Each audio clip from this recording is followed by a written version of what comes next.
Ah, o- vou retomar a questão do trabalho do preso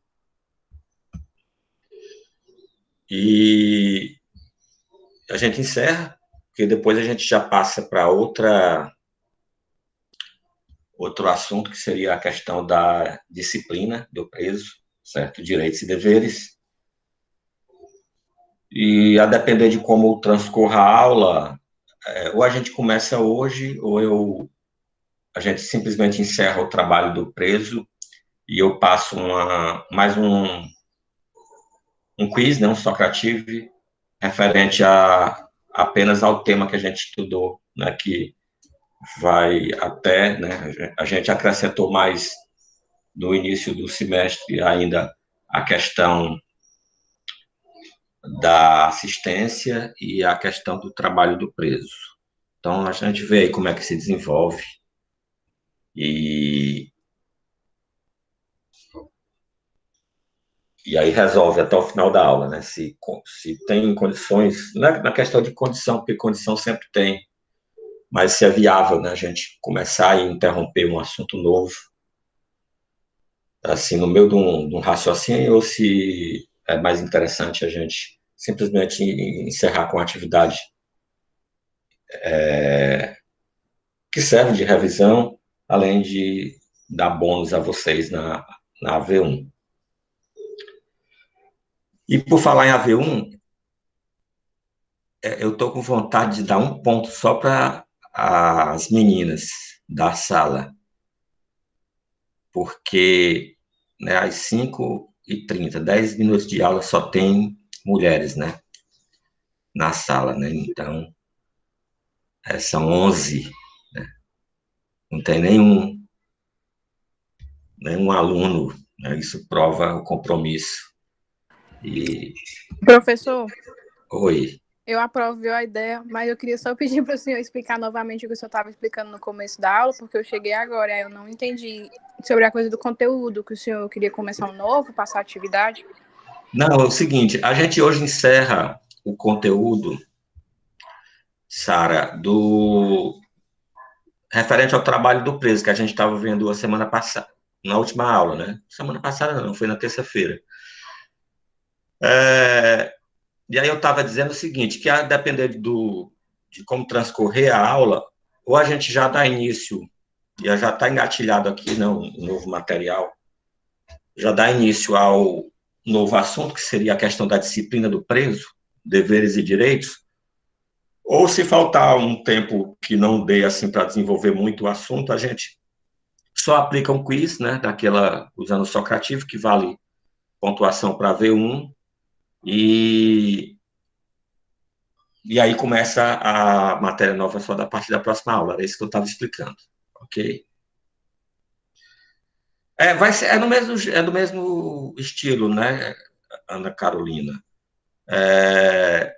Eu sempre faço isso, sempre que eu termino um assunto, eu aplico algumas poucas questões, de 6 a 10 questões, ou quando é mais perto da prova, eu faço um questionário maior, e porque envolve todo o assunto, exatamente para que vocês fixem, né, o conteúdo, certo? Então, o objetivo não é só vocês ter a benesse do ponto, não, é a questão da fixação, que é importante também. Ok? A falar em AV1, deixa eu dar eu gosto muito de conduzir a disciplina de forma mais participativa possível, né? Obviamente, eu não vou convidar vocês para elaborarem a prova comigo, né? Eu sei que vocês estão muito ocupados no final de semana e têm o que fazer e não aceitariam jamais um convite desse, não é verdade? Mas, por força de norma da instituição, eu sou obrigado, o meu prazo final para a elaboração da V1 é agora até sábado, porque senão eu sou penalizado, né? Então, a gente tem prazo para elaboração. E, obviamente, né, como vocês já recusaram o convite, o Miguel não estava aqui, mas, infelizmente, as outras 11 meninas responderam por ele, que foi negar o convite para me ajudar a elaborar a prova. E aí o que eu quero dizer com isso é que, a partir da próxima aula, na terça-feira, eu já tenho condições de delimitar qual vai ser o conteúdo, certo? Então, na terça-feira, vocês já podem me cobrar que eu já tenho condições de dizer, olha, o conteúdo vai de tal a tanto na AV1, né? Para vocês se organizarem, porque eu sei que vocês não fazem somente essa disciplina, apesar de ser a que se dedicam mais. Na verdade, a disciplina que vocês estão mais dedicados, dia de terça e quinta no horário F, com certeza é essa. Então, vocês se organizam. E aí, pessoal, vocês já têm as datas da disciplina. E lembrando, né, que vocês também, para a questão de organização de vocês, têm a possibilidade de ou fazer a primeira ou a segunda, porque o conteúdo, como eu já disse no nosso primeiro encontro, o conteúdo é o mesmo e o nível de dificuldade também é o mesmo. E, inclusive, para quem quiser, né, não tiver satisfeito com o resultado da primeira chamada, pode repetir a dose, né, pode fazer a segunda chamada sem nenhum problema. Vocês façam ou a primeira ou a segunda, ou façam as duas da forma como bem entenderem, né. Eu vou ainda resolver como é que vai ser aplicada essa prova. Amanhã eu devo estar, amanhã eu tenho uma reunião com a assessoria pedagógica, e aí eu vou resolver se a melhor forma de aplicar a prova é utilizando o próprio AVA, e a gente mantém tudo num lugar só, ou se eu ainda continuo utilizando a ferramenta prova online do Unifam Online. Então, vocês serão, obviamente, comunicados a esse respeito. Tranquilo? Beleza? Todos de acordo?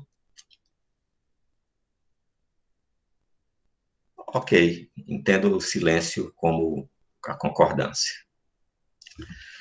Vamos lá, então, vamos recapitular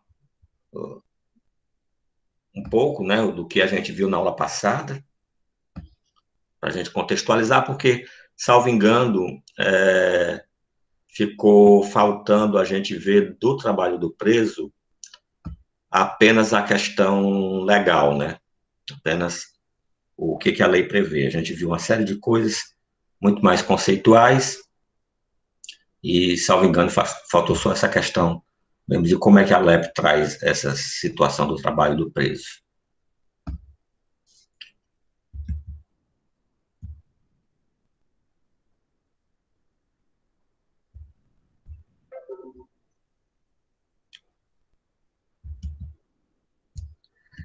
Vamos lá, a gente começou a tratar desse tema do trabalho do preso com um vídeo, né, que vocês observaram nessa penitenciária que funciona em São Paulo, algumas atividades que são exercidas lá pelos presos, né? Então, como, por exemplo, se a memória não me falha, aí nós tínhamos uma fábrica de pasta de alho, criação de porcos, horta e padaria, né? Então, nós vimos o depoimento dos presos com esse vídeo. Em seguida, a gente viu, né, o que seria o resumo do que traz a legislação acerca do trabalho do preso, né, que trata do trabalho do preso interno e do externo. Isso aqui é como se fosse um sumário, né, pessoal? Nós ainda vamos ver isso, obviamente, nós não vimos. E aí passamos a ver uma pesquisa, né, feita por uma revista, que trazia vantagens e desvantagens em relação a contratar um preso, certo? Então, nós tínhamos aí, vimos que em relação à vantagem, nós tínhamos a questão salarial, né? Então, além do salário do preso poder ser estipulado num patamar inferior ao salário mínimo, ainda os empregadores ainda estão dispensados de encargos, como 13º, INSS, FGTS, né? E, segundo dados da própria revista, isso chegaria a reduzir a folha salarial em até 50%. Ainda como vantagem, a revista trazia o efeito social, né? Então, a questão da responsabilidade social da empresa,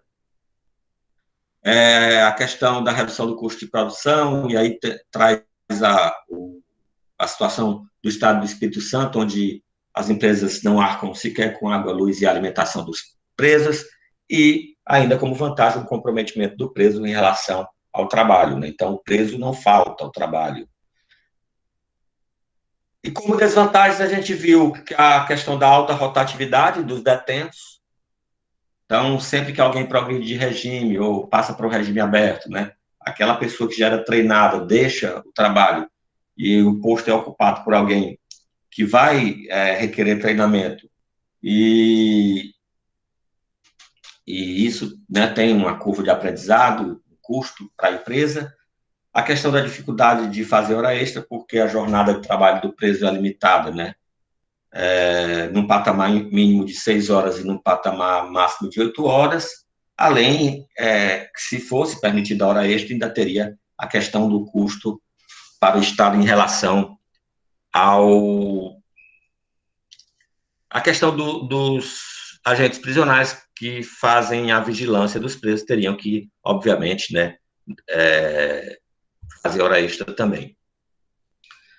Cita ainda como desvantagem a questão da adequação do espaço, né? Então, a questão às vezes, de construir a infraestrutura, montar oficinas, né? Montar a linha de produção, e ainda a questão da restrição à entrada e saída de matéria-primas e mercadorias, porque está limitado, obviamente, o horário estabelecido pelo o ambiente, né, pelo estabelecimento prisional.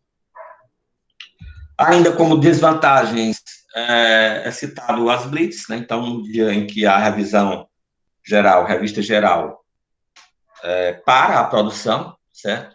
E a última questão está mais relacionada ao trabalho externo do preso, que é a questão do limite, né, de 10% do total de empregados naquela atividade, e quando ultrapassa isso, as empresas ficam sujeitas a ações sindicais, né?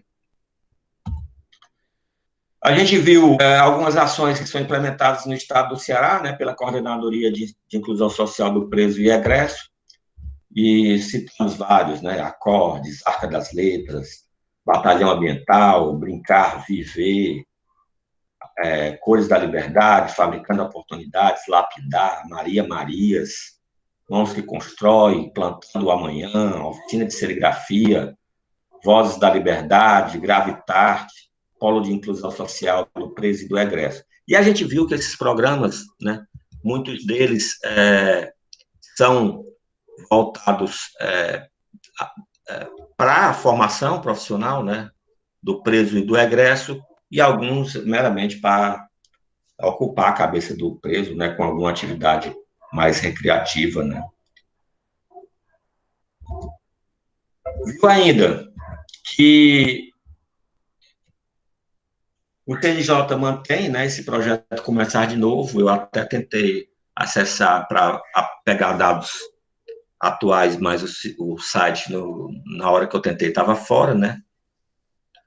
Mas ele que disponibiliza empregos, né, para os egressos, né? Então, no momento que eu fiz a cópia da tela, tinha 528 vagas disponíveis, aí como vocês podem ver, e ainda traz números do que já foi proposto, do que já foi preenchido, além, aí na parte inferior, de vagas disponíveis para cursos também, né, que são ofertados para quem está em regime aberto e egressos, né. E o que faltou, pessoal, foi a gente tratar dos dispositivos legais, né. Então, dessa vez, a gente fez o contrário no trabalho. A gente, ao invés de comentar os artigos, a gente primeiro tratou do tema, para depois ir comentar e verificar onde é que estão os dispositivos legais. Então, no Regimento Geral dos Estabelecimentos Prisionais do Estado do Ceará, né? Então, aqui não é a LEP, né? Aqui é legislação estadual, certo? No título 11, que trata do trabalho, da remissão e do pecúlio, nós vamos ter o artigo 162, estabelecendo que a unidade prisional manterá o trabalho do reeducando como dever social e condição de dignidade humana, com finalidade educativa, produtiva e reintegradora. Observem, pessoal, que o artigo 162 traz um aspecto do trabalho do preso, certo? O trabalho como dever, certo?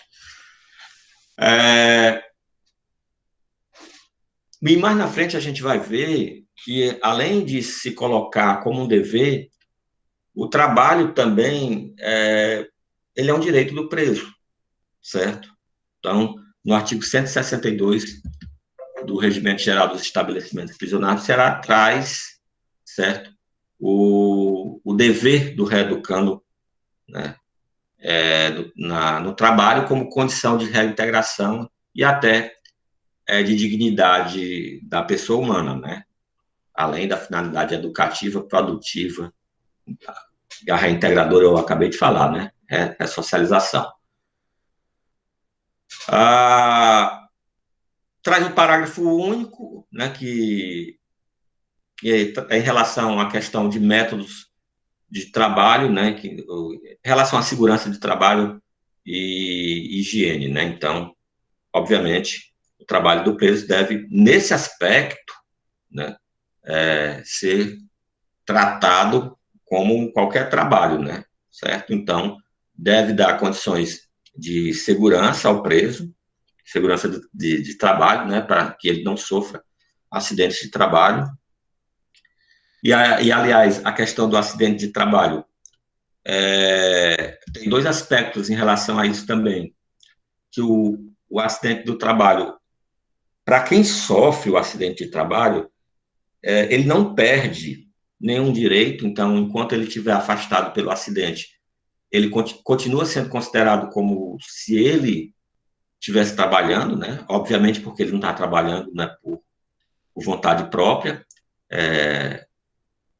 mas em relação a quem causa acidente de trabalho, a LEP trata como falta grave. Então, no próximo tópico que a gente vai ver a questão da disciplina, a gente vai ver que provocar acidente de trabalho é falta grave e, inclusive, punido com sanção administrativa. E o 163, ele vai fazer a divisão do que é trabalho interno e do que é trabalho externo, né? Então, o trabalho interno tem caráter obrigatório, respeitadas as aptidões e capacidades do egresso, certo? Observando esse caráter obrigatório, né? Não como trabalho forçado, né, pessoal? Porque a Constituição Federal, no artigo 5º, quando veda algumas espécies de pena, veda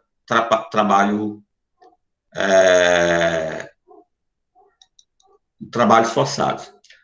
Ele é obrigado a trabalhar, né? Tem esse fator obrigação, né?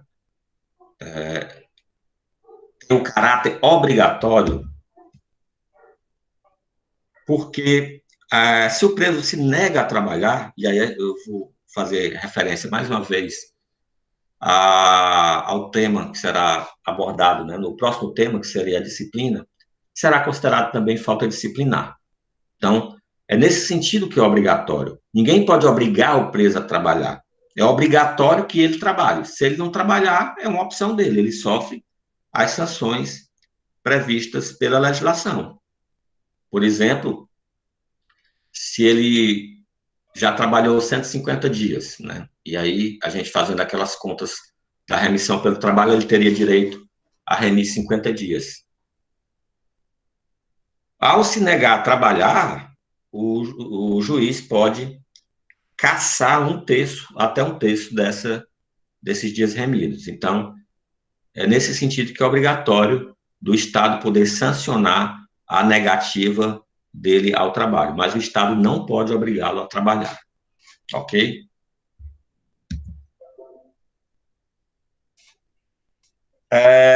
E aí vem, né, na sequência do parágrafo 1º do 163, a questão da observação de aptidões e capacidades do preso, Obviamente, assim como no mundo exterior, né? Lá no mundo intramuros, né? Nós temos também pessoas com capacidades e aptidões diferenciadas, né? Então, temos pessoas que são analfabetas e temos pessoas que têm nível superior, né? Então, não é que se vá segregar, e isso não é a falta de tratamento isonômico, certo? Isso não é uma quebra do princípio da isonomia, mas simplesmente porque é uma questão de lógica, né? Certo? A pessoa não vai dispor de todas as vagas de trabalho para todas as pessoas de forma igual, porque algumas terão aptidões, outras não. Aí vem ainda em relação a tais questões etárias, né? Não, a linha A não é da questão etária. A linha A traz que esse trabalho, né, levar à consideração a habilitação, a condição pessoal e as necessidades futuras do interno. Isso quer dizer, pessoal, que o trabalho que é oferecido para o preso não é algo apenas para ocupar o seu tempo. Deve ser algo que possa formá-lo e possa possibilitar que ele traga, ele leve, né? Quando sair, né, quando cumprir sua pena, ele tem uma profissão. Não sei se vocês lembram do depoimento naquele vídeo que a gente viu na aula passada, em que um preso que trabalhava na padaria dizia que quando ele entrou não sabia fazer nada, mas quando ele saísse, ele já saía com uma profissão, né? Uma profissão que ele pode se manter e se manter fora do crime, né? Obviamente. A linha B, né, do parágrafo 1º traz aí a questão etária, né? Obviamente, dentro das condições pessoais, uma das condições é essa questão etária, da condição do idoso. Então, os maiores de 60 anos terão ocupação adequada à sua idade, né? Então, procura-se algo que ele possa fazer. Obviamente, né, pessoal? A gente está falando aqui numa questão legal, né? Uma questão que está no papel, né? Obviamente, a gente sabe que não é bem dessa forma que funciona. Agora eu lembrei falando negócio de aptidão, de questão da aptidão em relação à formação da pessoa e aptidão em relação à questão etária. Quem já assistiu um filme chamado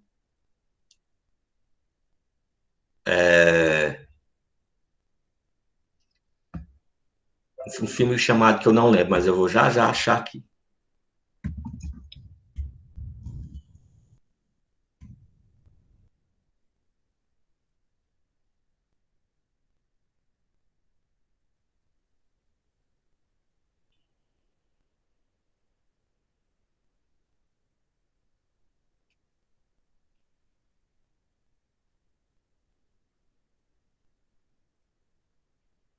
É Um Sonho de Liberdade. Eu acho que é Um Sonho de Liberdade. Deixa eu só confirmar aqui.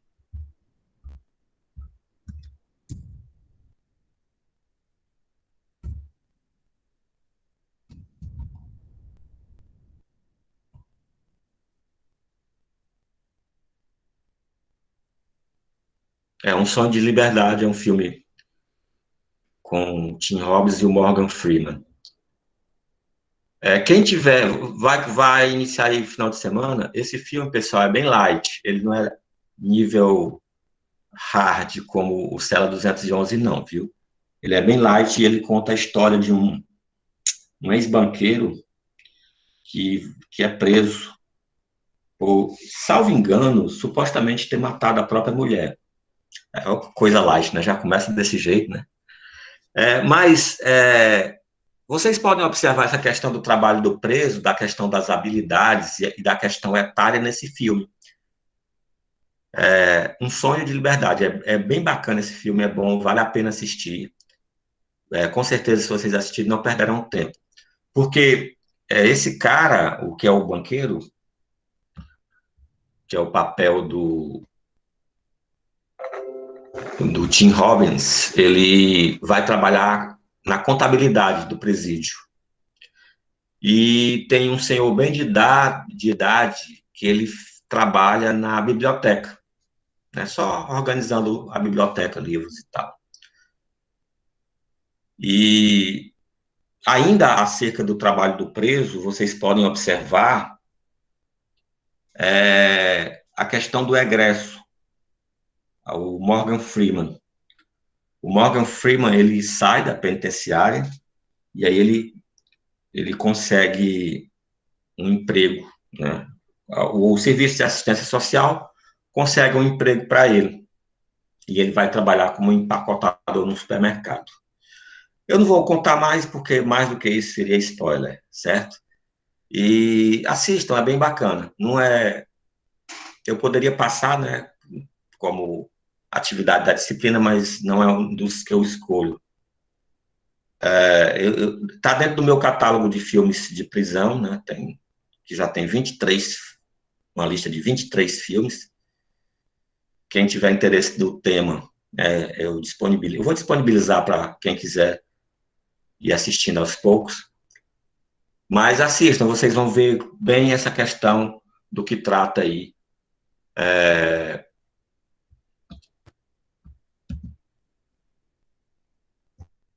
O artigo 163, parágrafo 1º, certo? Em relação tanto à questão da aptidão e capacidade do preso, como a questão da questão do maior de 60 anos ter ocupação adequada à sua idade. E ainda verão ainda a questão do trabalho do egresso, né? Já a linha C diz respeito à questão dos portadores de necessidades especiais, né?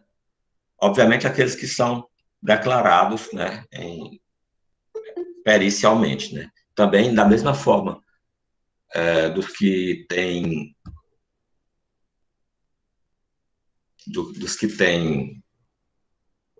acima de 60 anos, terão que ter a ocupação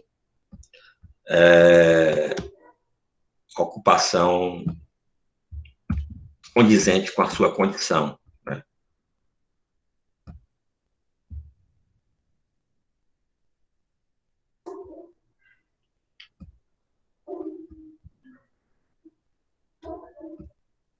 Vamos lá, vamos dar continuidade. Em seguida, o Regimento Geral dos Estabelecimentos Prisionais do Ceará traz o parágrafo 2º a questão da jornada de trabalho, que eu já comentei com vocês quando eu comentei aquelas vantagens e desvantagens. Comentei que na pesquisa da revista trazia como desvantagem, né? A jornada de trabalho não poderá ser inferior a 6 horas, nem superior a 8 horas, com descanso aos domingos e feriados, salvo exceções legais.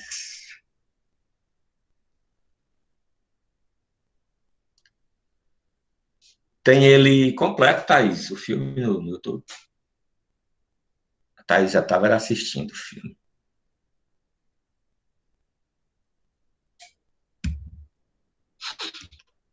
Ok, pessoal, tranquilo, né? Então, aqui é só a questão da fundamentação legal de tudo que a gente já conversou. E na LEP, né? Então, a gente viu a legislação estadual, mas como é na LEP, na Lei 7.210? No artigo 28, traz que o trabalho do condenado, como dever social e condição da dignidade humana, terá finalidade educativa e produtiva. Quase idêntico ao artigo 162 lá do Regimento Geral dos Estabelecimentos Prisionais do Estado do Ceará. Aí traz também, de forma idêntica, o parágrafo 1º, que aplicam-se à organização e aos métodos do trabalho as precauções relativas à segurança e à higiene. Isso também a gente viu lá na legislação estadual. E que o trabalho do preso não está sujeito ao regime da consolidação das leis do trabalho. Isso também a gente viu quando estava analisando as vantagens e desvantagens de se contratar um preso, né? Então, aqui se apresentava como uma vantagem, porque como não está sujeito a CLT, certo? Não tem FGTS, não tem 13º. Segundo a revista, chega a reduzir em 50% o custo, né, de contratação de empregado, né? Daqui foi que o presidente de vocês tirou a ideia da carteira verde e amarela, viu? Foi da LEP. Né? A carteira verde e amarela é a aplicação da lei de execução penal no povo que está solto, né? No que se refere ao trabalho, certo? Aí segue. Referente ao salário, o artigo 29. O trabalho do preso será remunerado mediante prévia tabela, não podendo ser inferior a 3/4 do salário mínimo. Isso também a gente viu quando estava discutindo as vantagens e desvantagens. Eu até dei o exemplo, arredondando o salário mínimo para R$ 1.000, né? O salário do preso poderia ser até R$ 750, porque ele seria 3/4 do salário mínimo. E essa prévia tabela que trata a lei, pessoal, é o convênio, né? Então, o convênio firmado entre o estabelecimento prisional e a empresa vai estabelecer qual é o salário mínimo que será pago ao preso. E o parágrafo 1º, pessoal, eu acho importante observar o parágrafo 1º, porque muita gente mistifica a questão do preso. O preso tem muito direito, o preso é muito bom. Só falta dizer assim, é muito bom ser preso, né? Fica ali comendo, bebendo por conta do Estado, ainda recebe um auxílio reclusão. Só falta dizer assim, né? E aí tem gente que se autopromove dizendo, eu vou fazer o próprio preso pagar a sua estadia. Isso tudo é balela, pessoal. Primeiro, se acha tão bom, quem acha tão bom vá morar lá, né? Segundo, que tudo isso, quando vocês ouvirem dizer, eu vou fazer o projeto que o próprio preso vai pagar a sua estadia. Isso não precisa de projeto, isso já está na lei. Então, observem o parágrafo 1º, aliás, do artigo 29, que diz que a remuneração pelo trabalho deverá atender. E aí nós vamos ter 4 alíneas. Observem qual é a destinação do salário do preso. Primeiro, indenização dos danos causados pelo crime, desde que determinados judicialmente e não reparados por outros meios. Então, uma das primeiras destinações do salário do preso é indenizar o dano que ele causou. O preso vai preso, vive lá na mordomia, né? O pessoal lê aqueles regulamentos, né, do sistema prisional federal, né, que fala em moletom, cachecol, luvas, né, e acha que é daquele jeito. Devia passar uma semana para ver o que é realmente a condição do preso. Então, quanto à remuneração, a linha A diz exatamente que é para reparação de danos.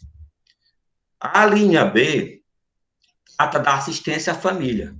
Ora, quem deve responder, e isso é um princípio constitucional, pessoal, que a pena não deve transcender da pessoa do preso, a família do preso ela não deve ser, ela não é condenada também, não. Então, parte da remuneração do preso se destina à família do preso.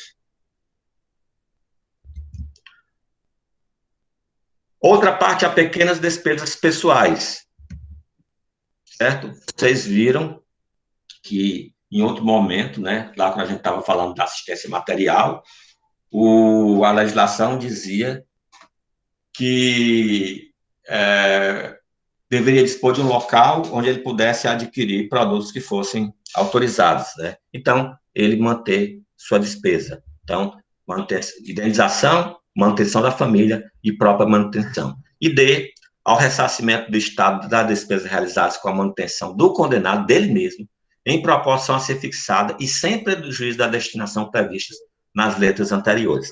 Então, quando alguém vier dizer para vocês, esse pessoal que é radical, punitivista, extremista, que alcançou notoriedade por meio de redes sociais espalhando fake news, quando ele disser, o meu projeto é fazer com que o preso pague a sua própria estadia, você pode dizer que isso é a mentira dele, porque ele não necessita de um projeto desse, porque isso já é previsto na Lei de Execução Penal, especificamente no artigo 29, parágrafo 1º, a linha D, certo?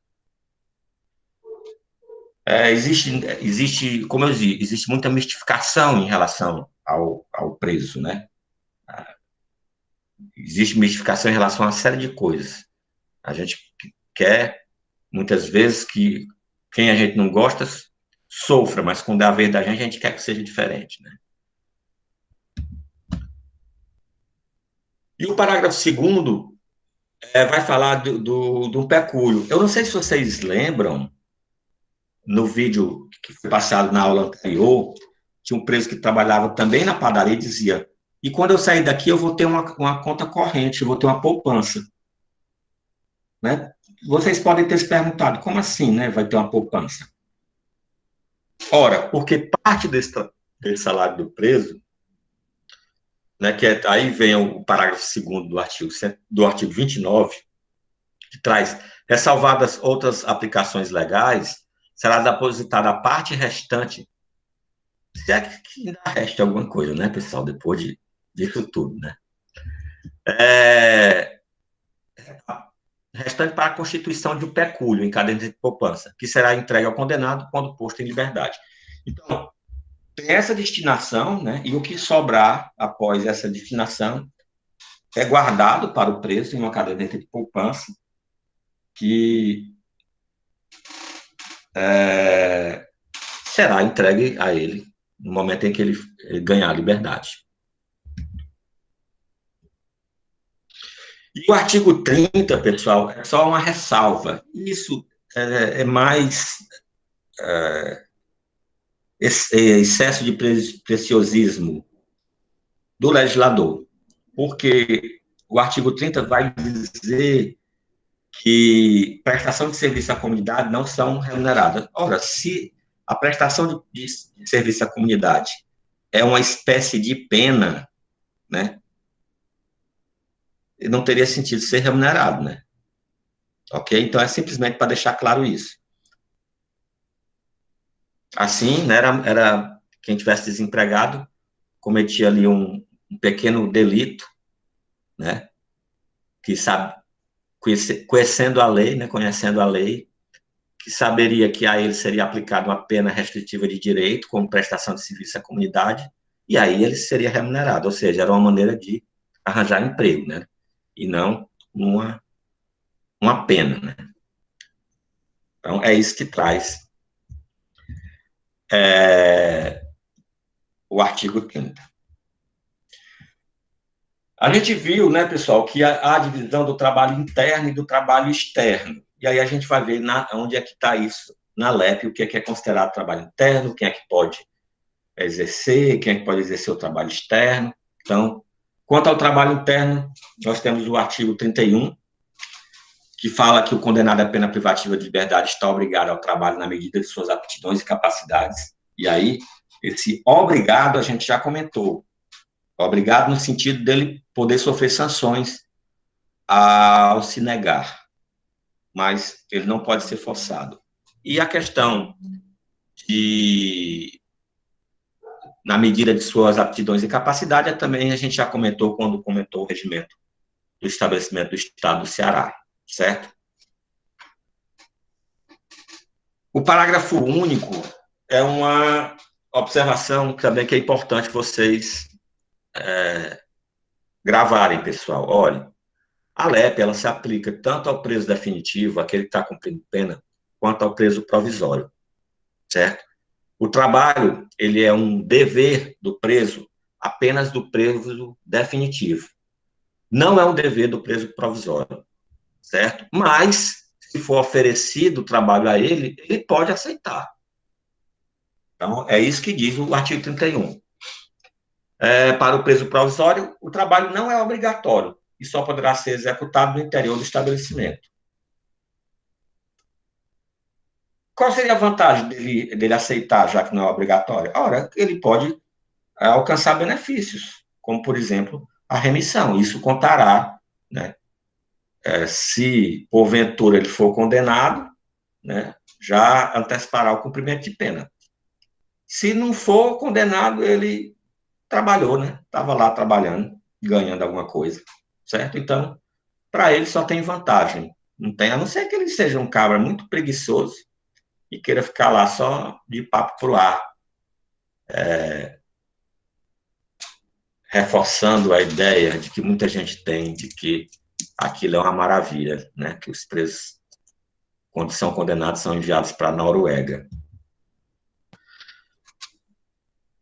No 32 da LEP, na atribuição do trabalho deverão ser levadas em conta a habilitação, a condição pessoal e as necessidades futuras do preso, bem como as oportunidades oferecidas pelo mercado.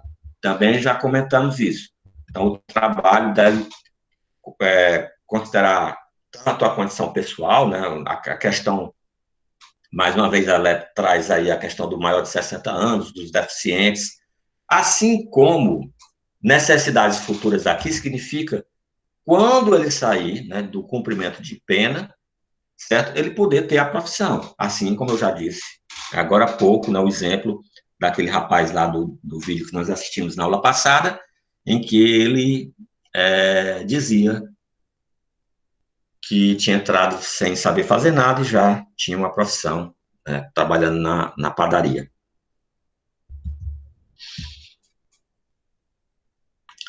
O parágrafo 1º, pessoal, eu acho que eu já comentei isso com vocês, quando eu estava comentando aqueles programas mantidos pela Secretaria de Justiça, que se refere à questão da questão de formação de artesãos, né? Então, eu acho que eu comentei algo, né? Então, há uma limitação, né, nessa questão do trabalho com artesanato, né? Tanto quanto possível, isso é essa ressalva, porque existem regiões, né, existem locais que praticamente vivem, né, da indústria do turismo. Então, nessas situações, pode ser exercido como trabalho, né? Que é o que traz o parágrafo 1º do 32. E o segundo e o terceiro, nós já comentamos que, em relação à questão etária e em relação a deficientes físicos.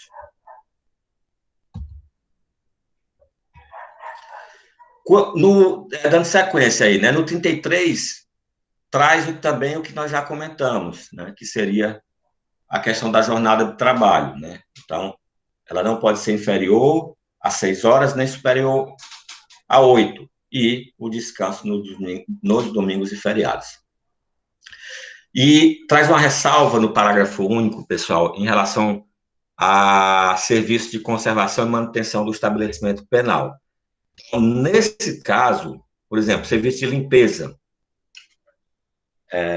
poderá ser executado, por exemplo, à noite. Então, não tem sentido o serviço de limpeza realizar, por exemplo, o trabalho enquanto as pessoas estão ali passando, né, trabalhando, certo? Então, nessas atividades, há exceção de poder ser feito fora do horário do expediente.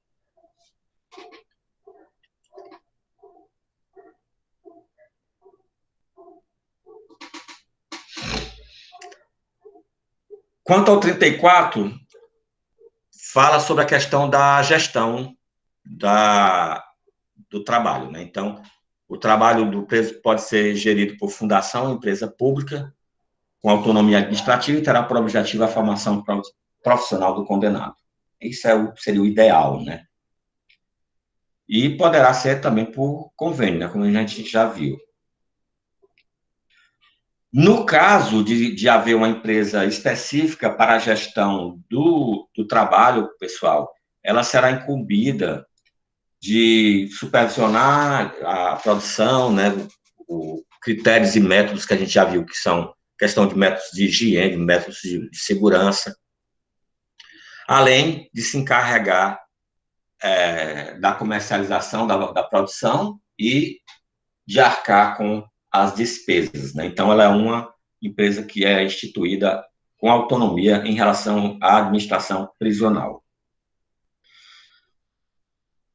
E o parágrafo 2º fala do que a gente já comentou, né? No caso, quando a gente viu aquele vídeo, na aula passada, a gente falou sobre essa questão dos convênios.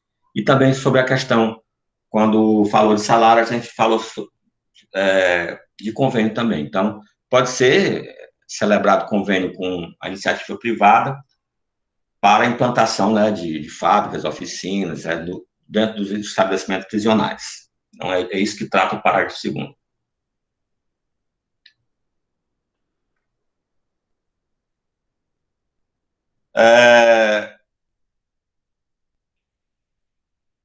O 35, o pessoal fala da aquisição do que é produzido, né, nos presídios. Então, o 35 traz que os órgãos da administração direta ou indireta, de União, Estados, Território, Distrito Federal e município, adquirirão, com dispensa de concorrência pública, os bens ou produtos do trabalho prisional, sempre que não for possível ou recomendável realizar-se a venda a particulares. Então, vamos dar o exemplo mais uma vez daquele vídeo que a gente viu. Ali a gente tinha produção de pasta de alho, a gente tinha horta. Então, a União, por exemplo, adquirir uma Secretaria de Educação, uma merenda escolar, adquirir os produtos diretamente, sem a necessidade de licitação. Obviamente, a sobra, ou o que não é recomendado para uso, seria destinado à venda a particulares, né?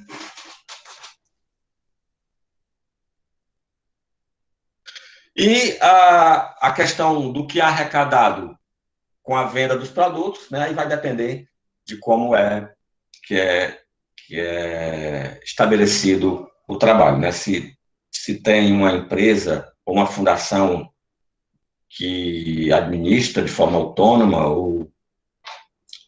ou se é o próprio estabelecimento prisional, né? Então, o parágrafo único do 35 é só o destino do que é arrecadado, né, com a produção dos detentos.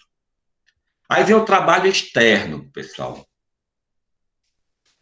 Então, o artigo 36, em relação ao trabalho externo, traz uma limitação a quem cumpre regime fechado. Então, o trabalho externo será admissível para os presos em regime fechado somente em serviços ou obras públicas realizados por órgãos da administração direta ou indireta ou entidades privadas, desde que tomadas as cautelas contra a fuga em favor da disciplina. E o exemplo que foi dado na aula passada, né? Não sei se vocês lembram, na época que estavam reformando o estádio Castelão, né, e a questão da urbanização do entorno, que foi utilizado o trabalho de presos. O parágrafo 1º do 36, a gente já comentou também quando falou das desvantagens de se contratar o preso, né? Então, fala na limitação do número de presos, será de 10% do total de empregados. E aí a desvantagem alegada pelo empregador é que, se ele contrata mais, está sujeito à ação sindical. Obviamente, né, se está desobedecendo à lei. E o parágrafo 2º vai falar da remuneração, né? A quem cabe a remuneração, mas, no caso da remuneração, o critério, né, dos 3/4 do salário mínimo segue valendo, o critério dos convênios segue valendo. Aqui, é só na questão do trabalho externo, quem vai ser responsável pela remuneração, né? Ou é a administração direta, se é ela que está fazendo a obra, ou a empresa ou empreiteira privada que tem convênio com a administração pública que está fazendo a obra. Isso aí também é uma obviedade, né?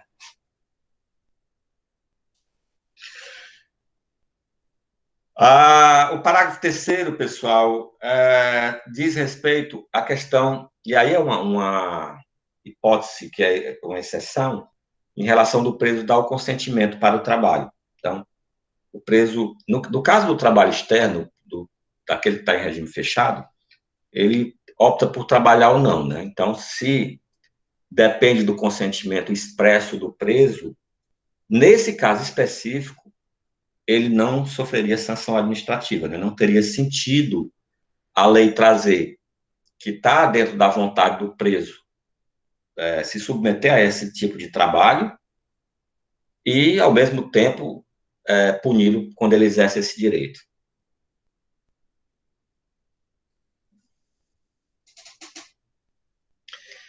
O artigo 37, pessoal, traz requisitos que são subjetivos e objetivos. Então, quanto ao requisito que é subjetivo, nós vamos ter aptidão, disciplina e responsabilidade, obviamente, isso é de cada um, né? Então, é um aspecto subjetivo de cada um e traz também o cumprimento mínimo de 1/6 da pena como requisito objetivo, certo? Então, deve haver, de forma acumulada, esses requisitos. Então, deve haver aptidão para o exercício da atividade, como o cumprimento de 1/6 da pena. Uma observação importante, pessoal, sobre esse 1/6 da pena é que, aqui no caso do trabalho, continua sendo 1/6 da pena, certo? 1/6 da pena não é mais utilizado como critério objetivo para a progressão de regime, como a gente vai ver quando estiver analisando o artigo 112. Mas para a questão de critério objetivo para a possibilidade do trabalho externo, pode sim, continua ainda sendo 1/6 da pena. E o parágrafo único do 37 vai falar da revogação dessa autorização do trabalho externo. Então, se ele pratica um fato definido como crime, for punido por falta grave ou tiver comportamento contrário aos requisitos estabelecidos no artigo, obviamente, ele está descumprindo requisito subjetivo, aptidão, disciplina e responsabilidade. Obviamente, isso dará ensejo à cassação, né, ou à revogação da autorização para que ele exerça o trabalho externo. Ok? Então, é simplesmente obviamente, quem está trabalhando e pratica um crime durante o expediente, ou pratica uma falta grave, por exemplo, foge, ou tiver algum comportamento contrário à execução, né, contrário à execução da sua própria pena, obviamente ele não tem disciplina e responsabilidade, né? Não descumprir o requisito subjetivo, não tem motivo para se continuar com o consentimento. Tranquilo, pessoal? Eu tinha combinado com vocês que, a depender, né, da hora, quando a gente terminasse o trabalho do peso, a gente ia começar a uma atividade, ou a gente ia dar continuidade com a matéria, né, tratando da disciplina. Certo? Obviamente, só faltam 38 minutos para terminar, não tem sentido. Mas o estado que vocês têm para fazer uma atividade que eu vou passar para vocês agora.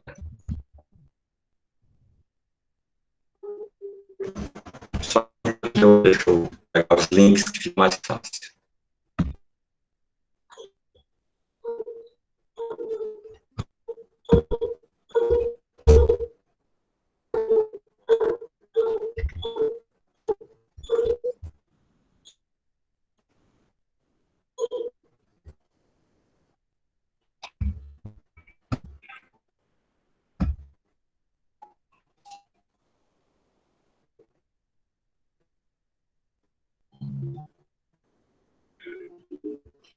Vocês ouviram a minha aula, ouviram?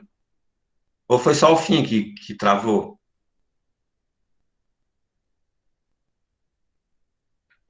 Não, eu notei que deu uma caída aqui na internet e eu fiquei com medo agora. O que eu falei foi o seguinte: lembra que eu disse a vocês que, a depender do desenvolver da aula, a gente ia ou só fazer uma atividade no final, ou já começar,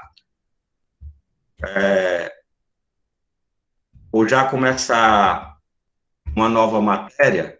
Então, pelo tempo da aula aqui, né, faltando meia hora de aula, um pouco mais, não dá tempo a gente começar uma nova matéria. Então, vamos só fazer uma atividade, certo?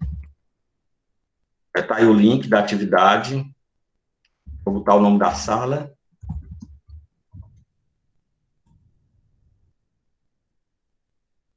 Então, vocês conectem aí ao Socrative, sala Prof. Juca, coloque o nome completo e será bonificado quem acertar 80%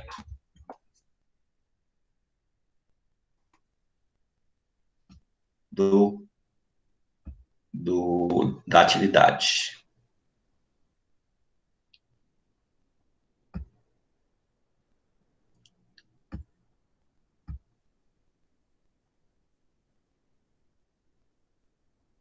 Eu vou parar de gravar agora, pessoal, mas só parar de gravar. Vocês quiserem fazer alguma pergunta, podem fazer, certo? Só para não ficar aqui gravando enquanto vocês estão fazendo a atividade, fica um vazio, né?